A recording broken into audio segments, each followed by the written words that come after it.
Assalamu alaikum and welcome to Bright Spark CSS Academy. I am Halima Sadia and today's lecture is based on common errors in grammar and this is related to prepositions and this is the first video related to prepositions. अच्छा, अब prepositions जो हैं वो हमारे पास different तरह की होती हैं और उनको यूज़ करने के अप्लाई करने के डिफरेंट रूल्स होते हैं और मोस्टली ये है कि हम मिक्सअप कर देते हैं prepositions को क्योंकि वो बहुत कंफ्यूजिंग होती हैं. तो अगर आप उन्हें टाइप्स के अकॉर्डिंग समझते हैं, रूल्स के अकॉर्डिंग समझते हैं, then you can easily understand and you can easily memorise कि कहाँ पे कौन सी preposition आनी है और कौन सी नहीं आनी, सूटेबल preposition कौन सी है. So the definition says a preposition is a word which shows the relationship between two objects indicating their position. तो mostly जो है आपकी prepositions का क्या purpose होता है कि आप दो words का आपस में relationship बताएं. For example, मैं आपको simple सी example देती हूँ जिससे मैं कहती हूँ कि I am sitting in a room. तो अब अगर मैं इसके अंदर से इन हटा देती हूँ, आई एम सिटिंग और डायरेक्ट रूम लगा देती हूँ तो क्या होगा, it will not make any sense. तो सेंस मेकिंग के लिए, मीनिंग के लिए अब मैंने क्योंकि कहा कि I am sitting in a room तो वो मेरी पोजीशन को शो कर रहा है कि मैं रूम के अंदर हूँ. अगर मैं कहती हूँ कि I am standing outside the room तो इसका क्या मतलब होगा कि आई एम नॉट इनसाइड, मैं अंदर नहीं हूँ बल्कि मैं बाहर हूँ.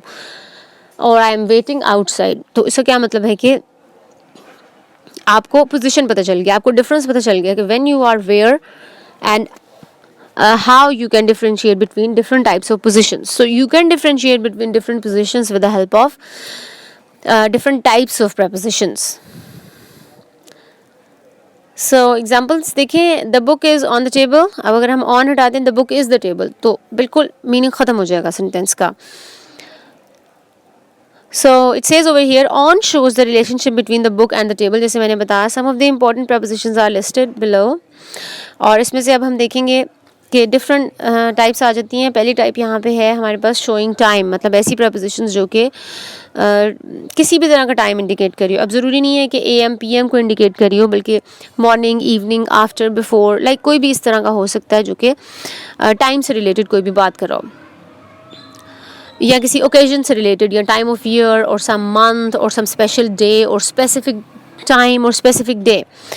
At is used with a definite point of time in a mind. Definite point of time का क्या मतलब है कि जब आपको पूरी तरह से श्योरिटी हो कि हाँ यही टाइम है, इसके अलावा कोई और नहीं होगा, एग्जैक्ट टाइम आपको पता है जब, तो फिर आप यूज़ करते हैं at.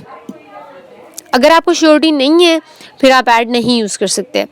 I go to my department at 7:30 AM every day. अब देखिए इसमें जो 7:30 यूज़ हुआ हुआ है 7:30 AM एवरी डे, इवन ये भी बता दिया कि एवरी डे. तो इसका क्या मतलब है कि हमें डेफिनेट टाइम पता है, हमें एग्जैक्ट टाइम पता है, हमें कोई भी डाउट नहीं है टाइम के बारे में, कोई भी कन्फ्यूजन नहीं है. We know exactly what the time is. So it's 7:30 every day, इसलिए हमने लगाया at 7:30. He will come at Eid. अब ईद जो है वो भी एक स्पेसिफिक ओकेजन है, स्पेसिफिक डे है. अब बस यहाँ पे ये मेंशन नहीं है कि कौन सी ईद की बात हो रही है, लेकिन अगर ईद की बात हो रही है तो इसका मतलब है कि दोनों में से कोई भी एक हो सकती है. In is generally used to denote a specific time period, month and year. अब उसमें क्या था, एक स्पेसिफिक हमें वो पता था 7:30 है, एवरी डे है या इस तरह से कोई चीज़ है. अब इसमें क्या है, denote specific time period, like एक स्पेशल ड्यूरेशन. टाइम पीरियड का मतलब है कि ड्यूरेशन, जैसे 2 months 3 months या अ वीक, वो एक टाइम पीरियड आ जाता है. Month and year. I play chess in the evening. तो अब ये क्या शो करता है कि ये एक हैबिट है और आप हमेशा यही करते हैं, इसको बार बार रिपीट करते हैं. तो वो एक स्पेसिफिक टाइम पीरियड आ गया हमारे पास इवनिंग का कि जिसमें आपने यही काम करना है. I shall come in the next month. In the next month, किस डेट को आएंगे नेक्स्ट मंथ की ये नहीं बताया, इस वजह से हमने यहाँ पे इन लगाया. हमने सिर्फ ये बता दिया कि अगले महीने, लेकिन डेट कौन सी है हमें ये नहीं पता. The that is not confirm, the month is confirm. तो फिर भी ये उतना डेफिनेट नहीं है जितना मैं वापस जाती हूँ लास्ट स्लाइड पे, एट जितना कन्फर्म था. तो एट और अगर इनका हम कंपैरिजन करें तो एट ज़्यादा स्पेसिफाइड होता है एज़ कम्पेयर टू इन. इन में आप टाइम पीरियड तो बताते हैं लेकिन आप प्रॉपर टाइम के साथ नहीं बता रहे होते. नाउ एक्सेप्शन देखिए, at is use with noon. He comes at noon for lunch. अब ये यहाँ पे टाइम पीरियड तो आ रहा है कि नून का एक स्पेसिफिक टाइम पीरियड होता है कि 12 बजे से लेके आपका 2:30 या 3 o'clock तक आप कहते हैं कि नून का टाइम है. अब है तो ये टाइम पीरियड, लेकिन उसके साथ ऐड लगाया, तो हमने नून के साथ हमेशा ऐड लगाना है। उसके अलावा अगर कोई टाइम पीरियड आएगा तो फिर हम वहाँ पे इन यूज़ कर लेंगे। Next one is on. On is use with days and dates. जैसे आपको स्पेसिफिक डे एंड डेट पता हो किसी चीज़ की, तो हम वहाँ पे ऑन यूज़ कर लेते हैं। He was born on the 9th of July। Born at, born in गलत होगा, हमने born on the 9th of July करना है, क्योंकि हमें स्पेसिफिक डेट पता है। I teach Wordsworth on every Monday. अब अगर होता I teach Wordsworth on Monday तो वो स्पेसिफाइड ना होता, लेकिन हमने कहा ऑन एवरी मंडे, तो उसने उसको क्या किया, स्पेसिफाई कर दिया, उसको एक्सक्लूसिव कर दिया, वहाँ पे पर्टिकुलर बता दिया। By refers to the latest time by which an action will be over. The meeting will be break by 4 p.m. यानी कि जब आपका कोई एक्शन ख़त्म होने वाला हो, जैसे मैं कहती हूँ कि you have to submit these projects by the end of semester, तो मैंने ये नहीं कहा कि at the end of semester, और ये भी नहीं कहा मैंने कि before the end of semester, after the end of semester, by the end of semester, यानी कि जैसे ही ख़त्म होगा you have to do that. तो बाय 4 PM का क्या मतलब है, उसका भी यही मतलब है कि इतने बजे ये काम हो जाएगा। और स्पेसिफिकली जैसे ऊपर लिखा हुआ है, when an action is over, जब वो ख़त्म होने वाला हो, तो फिर हम बाय यूज़ करते हैं। Next one is four and since. Four and since जो है वो तो हम टेंसेज में भी पढ़ते हैं। कंटिन्यूस परफेक्ट कंटिन्यूस टेंस जो आपके होते हैं, वहाँ पे फोर और सिंस का यूज़ आता है। और उसमें हम बताते हैं कि फोर हम वहाँ यूज़ करते हैं जहाँ पे हमें टाइम पीरियड स्पेसिफाइड नहीं होता, हम श्योर नहीं होते, लेकिन सिंस हम वहाँ यूज़ करते हैं जहाँ पे हमें डेट या टाइम जो है वो स्पेसिफाइड होता है, एग्जैक्टली पता होता है। For denotes a period of time and is use with a perfect continuous tense. जैसे मैंने बताया, I have been working in Punjab University for the last 27 years. Since show the point of time, it also indicates continuity, यानी कि कोई चीज़ continuously चल रही है और हमें स्पेसिफिक टाइम पता है उसका। जैसे यहाँ पे लिखा ना पॉइंट ऑफ टाइम, इसका मतलब है कि पूरी टाइम लाइन में से एक स्पेसिफिक टाइम बताएगा। It has been raining since morning. अब 24 आवर्स में बहुत सारे टाइम पीरियड गुजरते हैं, लेकिन हमने यहाँ पे क्या किया, एक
लेकिन हम अक्सर उसको गलत भी यूज़ कर देते हैं। हम ऐसा नहीं होता कि सिर्फ दो लोगों के लिए यूज़ करते हैं, बल्कि हम ज़्यादा के लिए भी उसको यूज़ कर देते हैं। The property was divided between Ali and Raza. अगर ऐसे होता कि the property was divided between us, तो वो गलत होता। The property was divided among us होना चाहिए, क्योंकि वो दो से ज़्यादा को शो करता है। Between Ali and Raza. Among is use for more than 2 persons और थिंग्स। जैसे मैंने बताया कि सिर्फ दो लोगों के लिए नहीं यूज़ होगा, बल्कि ज़्यादा लोगों के लिए यूज़ होगा। या इनडेफिनेट नंबर है, आपको नहीं पता कितने लोग हैं, तो हम फिर उसके लिए अमंग यूज़ कर लेंगे। तो वहाँ पे फिर अगर बिटवीन यूज़ करेंगे तो वो गलत होगा। The food was distributed among the 10 boys in the family. अगर होता the food was distributed among all boys in the family, तो वो भी अमंग वहाँ पे भी ठीक होता। जैसे हम कहते हैं we have to divide this thing between us, और you need to keep the secret among all of us, तो वो भी ठीक होता। या अगर ऐसे होता कि मैं कहती कि we have to keep the secret between 2 of us, बस क्योंकि मैंने वहाँ 2 कह दिए इसीलिए फिर वहाँ पे 2 बिटवीन लगाना जो है वो करेक्ट था। अगर मैंने आइडेंटिफाई ना किया होता कि कितने लोग हैं, then it would be wrong.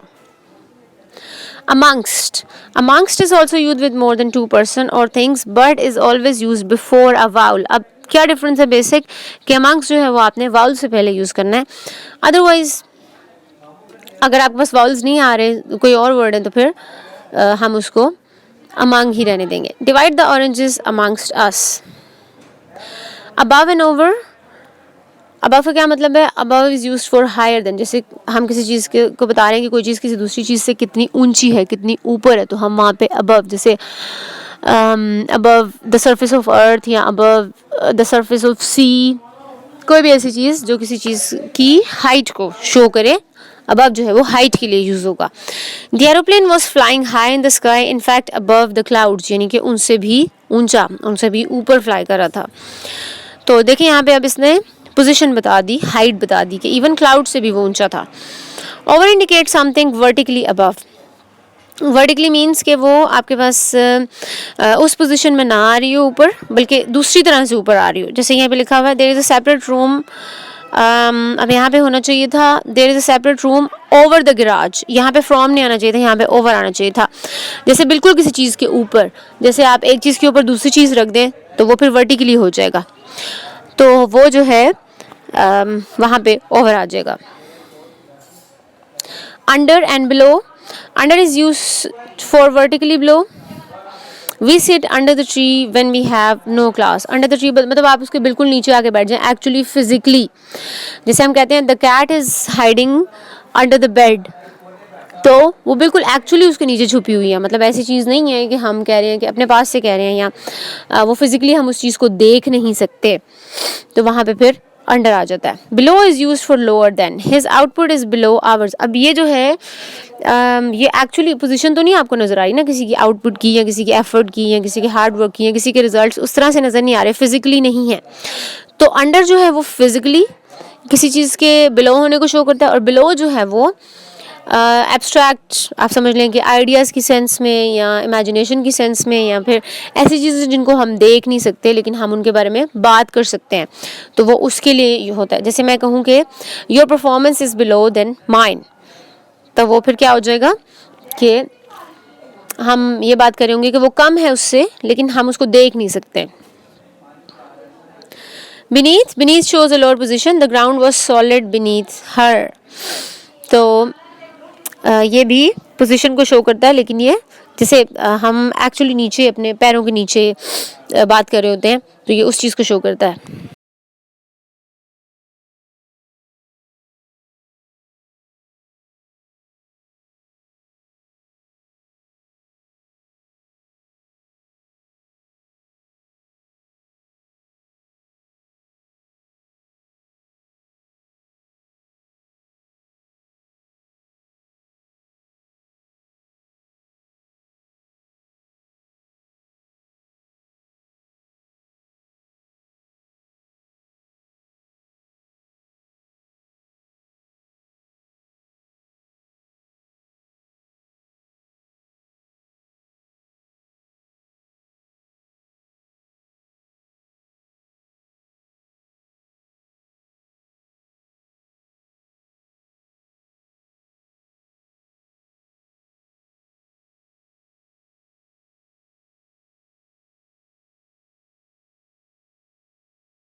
Next पे चलते हैं।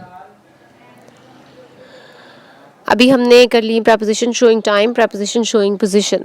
The third type is preposition showing direction, यानी कि कौन सी चीज़ किस तरफ जा रही है, फिजिकल डायरेक्शन की बात हो रही है या फिर हम वैसे ही किसी ऐसी डायरेक्शन की बात करें जिसको हम नहीं देख सकते। जैसे मैं कहूँ कि I am coming towards you, आप I am coming towards you का मतलब ये नहीं है कि आप एक्चुअली उसी रास्ते से गुजर के जा रहे हैं जहाँ पे दूसरा पर्सन होगा, they will be waiting for you. I am coming towards you का ये मतलब होगा कि आप कोई एफर्ट कर रहे हैं उनकी तरफ जाने की, या कोई भी ऐसी चीज़ कर रहे हैं, तो वो फिज़िकली ज़रूरी नहीं हो सकता डायरेक्शन हो जैसे ईस्ट वेस्ट नॉर्थ साउथ होती है, बल्कि किसी भी तरह की कोई भी डायरेक्शन हो सकती है, किसी चीज़ की तरफ मूव करना जो है वो हो सकता है। So the first one is to. To is use to indicate movement from one place to another, यानी कि आप एक जगह से दूसरी जगह जा रहे हैं तो वहाँ पे फिर टू यूज़ होगा। The children go to the school every morning, तो इसमें क्या है, go to school every morning, वो स्कूल जाते हैं, यानी कि इसमें जैसे लिखा हुआ है movement from one place to another. और जैसे I go to market every Sunday, या फिर I am coming to meet you, तो इससे क्या मतलब है, इन सब में ये शो करता है कि एक पॉइंट से दूसरे पॉइंट की तरफ मूवमेंट है या उनका जो काम है, यानी कि वो प्लेस चेंज कर रहे हैं, अपनी पोजीशन चेंज कर रहे हैं और एक जगह से दूसरी जगह जा रहे हैं। Alright, so this is about our super class in which you can have the preparation of English and Pakistan affairs and current affairs, और यहाँ पे उसकी details mention है। और जैसे हर वीडियो में आप देख सकते हैं कि इसके different ads मौजूद होते हैं, there are details and contact and everything is mentioned in there. So if you want to learn more and if you want to practice without having any inconvenience, so please join this class. Now the next one is towards, जैसे मैंने पहले भी बताया आई am coming towards you, तो उसमें क्या है, points out particular direction. जैसे अगर मैंने कह दिया टूवर्ड्स यू तो वो एक पर्टिकुलर डायरेक्शन है। अब जैसे मैंने पहले भी कहा कि वो डायरेक्शन ज़रूरी नहीं है कि ऐसी हो जो कि फिजिकल हो, वो एब्स्ट्रैक्ट भी हो सकती है। It can be based on ideas और it can be based on some mental image और सम इमेजिनेशन और सम थॉट्स। तो ज़रूरी नहीं है कि आप उसको देख सकें। It can indicate some kind of association, मतलब मेटाफोरिकल हो सकती है, ज़रूरी नहीं है कि वो फिजिकल हो, but it has to be a particular direction. The lion ran towards the hunter, अब ये तो फिजिकल है, एक्चुअल है, इसका तो हमें पता है। जैसे मैं कहूँ कि I am moving towards north और I am going towards north, तो उसमें क्या होगा कि मैंने अपनी एक स्पेसिफिक डायरेक्शन बता दी है कि मैं इस तरफ जा रही हूँ, और वो भी फिजिकल डायरेक्शन है। तो फिजिकल के अलावा दूसरी वाली भी हो सकती है। Into indicates a movement inside something. The thief entered into the room, यानी कि अब जो उसकी मूवमेंट की हम बात करें वो रूम के अंदर मूवमेंट की बात हो रही है, उसकी तरफ मूवमेंट की बात नहीं हो रही, या मैं उसकी तरफ एक पॉइंट से दूसरे पॉइंट की तरफ जा नहीं रहा। मूवमेंट इनसाइड समथिंग यानी कि रूम में। जैसे आप कहें कि I want to go into the wild. Into the wild का मतलब क्या है कि एक्चुअली किसी नियर द नेचर, जैसे रॉक्स हो गए, फॉरेस्ट हो गए, या कोई भी ऐसी नेचुरल प्लेसेस हो सकती हैं, मतलब जो जैसे लेक हो गई, या कोई भी ऐसे पिकनिक पॉइंट्स जो कि they are near to the nature, तो वो फिर इन टू द वर्ल्ड हो जाएगा कि आप एक्चुअली उस वहाँ पे एंटर हो रहे हैं। एट इंडिकेट्स एम, जैसे आप किसी को बताते हैं कि हाँ ये मेरा टारगेट है और मैं इसको I want to achieve that. The hunter aimed at the bird, अब वो स्पेसिफिक उसको बता रहे हैं कि उन्होंने इसको हिट करना है। तो देखिए जैसे लिखा ये, अब यहाँ पे एम्ड एट द बर्ड कि वो इसका एक स्पेसिफिक उसका इशारा किसकी तरफ है, बर्ड की तरफ है, या उन्होंने निशाना उसका लेना है। Next one is for. For indicates direction. I shall start for Multan today. For Multan today का क्या मतलब है कि मुल्तान जाने के लिए तैयारी शुरू करना। जैसे अगर मैं कहती हूँ कि I need to prepare for my paper now, और फॉर माई एग्ज़ाम, और I need to prepare for my test. इसी तरह से स्टार्ट फॉर मुल्तान का क्या मतलब है कि उसकी वहाँ जाने के लिए तैयारी शुरू करनी चाहिए। तो वो क्योंकि वो उसकी डायरेक्शन इंडिकेट कर रहा है मुल्तान की तरफ, तो वो हमें ये नहीं पता कि वो स्पेसिफिकली कब होगा। अब जैसे यहाँ पे तो सिर्फ तैयारी के बारे में लिखा ना टुडे, वो कितने दिन के बाद होगा वी डोंट नो दैट, तो वो इतना स्पेसिफिक नहीं है, लेकिन वो डायरेक्शन शो करता है। Off, off refers to separation, अलग कर देना किसी चीज़ को, तोड़ देना, ब्रेक कर देना। कोई भी बॉन्ड हो सकता है, कोई भी चीज़, कनेक्शन हो सकता है. He was thrown off from the car during the accident. Thrown off from the car का मतलब है कि वो उसके अंदर से निकल के बाहर गिर गया. और इसी तरह से मतलब वो जब थ्रोन ऑफ होगा तो उसका मतलब ये होगा कि वो सेपरेट हो गया उसके साथ से. From refers to a point of departure, अलहदगी होना किसी चीज़ की, वो उसको शो करता है. We feel unhappy when we depart from our parents, जब हम उनसे अलग होते हैं, जब हम उनसे दूर जाते हैं, और वी से गुड बाय टू देम, तो वो डिटैचमेंट को शो करता है, डिपार्चर को शो करता है. और इसी तरह से जो आपका ऑफ है वो सेपरेशन को शो करता है. अब सेपरेशन जो है वो फिजिकली अलग होना होता है, और डिपार्चर क्या होता है कि आप एक जगह से दूसरी जगह कहीं चले गए हैं, लेकिन आप वहाँ वापस आ सकते हैं. लेकिन सेपरेशन का हमें नहीं पता कि either we can go back to that thing और नॉट. तो ये दोनों का डिफरेंस है. अगेंस्ट शोज प्रेशर, जैसे अक्सर हम अगेंस्ट कहते हैं ना कि खिलाफ होना. अब ये उस तरह से अगेंस्ट खिलाफ होने वाले सेंस में यूज़ नहीं होता. I rested my arms against the wall, यानी कि उसको प्रेशर के साथ वहाँ पे रख देना, दीवार के साथ. और मतलब आप इसकी ये भी एग्जांपल दे सकते हैं. He rested his back against the car seat और अगेंस्ट द ड्राइविंग सीट. तो इस तरह से वो शो करता है कि आपकी बॉडीली पोजीशन क्या है या फिजिकली आपकी पोजीशन क्या है. ये एक्चुअली ये भी फिजिकल पोजीशन को शो करता है. Across means from one side to another side, एक साइड से दूसरी साइड पे जाना. जैसे हम रोड क्रॉस करते हैं या दरिया क्रॉस करते हैं. I ran across the road, cross वाला आ गया. He was running to go across the road, और he was running to go across the river. तो इसमें जो है अक्रॉस जो होगा वो एक जगह से दूसरी जगह पार करने को, मतलब एक जगह से आप जब एक साइड से आप दूसरी साइड पे चले जाते हैं तो वहाँ पे फिर अक्रॉस आ जाता है. Before denotes face to face. अब ये वो पहले वाला बिफोर नहीं है, ये वो वाला बिफोर है. जैसे I am sitting before you, यानी कि हैं तुम्हारे सामने बैठी हुई हूँ. I was standing before my wife, यानी कि वो उससे फेस टू फेस वहाँ पे मौजूद है. Behind means at the back of someone और समथिंग, पीछे होना किसी के. My daughter stood behind me और they stabbed me behind the back, यानी कि पीछे से वार करना. तो बिफोर जो है वो फेस टू फेस, यानी कि एक दूसरे के ऑपोजिट हो जाएंगे. बिफोर आमने सामने हो जाएगा, बिहाइंड जो है वो पीछे की तरफ हो जाएगा. तो ये तो है ही दोनों एक दूसरे से डिफरेंट. तो इसमें यूजेज में इनके कोई ओवरलैपिंग नहीं हो सकती, ना ही कोई कन्फ्यूजन हो सकती है. So they are totally different from each other. Beside means by the side, यानी कि साथ, बिल्कुल साथ. The security guard sits beside the officer, यानी कि वो उसके साथ बैठता है. इसी तरह से my brother is sitting beside me, यानी कि वो मेरे साथ, यानी कि नेक्स्ट टू मी, मेरे बिल्कुल साथ बैठा हुआ है. After refers to sequence. अब आफ्टर और बिसाइड जो है वो हम एक दूसरे के साथ नहीं ला सकते, क्योंकि बिसाइड जो है वो फिजिकल पोजीशन को शो करता है, आफ्टर शो करता है वो किसी भी चीज़ की हो सकती है. The child came running after the mother. After the mother उनके पीछे पीछे भागते हुए आना. और आप ये भी कह सकते हैं कि the government is going after high prices, या आप ये भी कह सकते हैं कि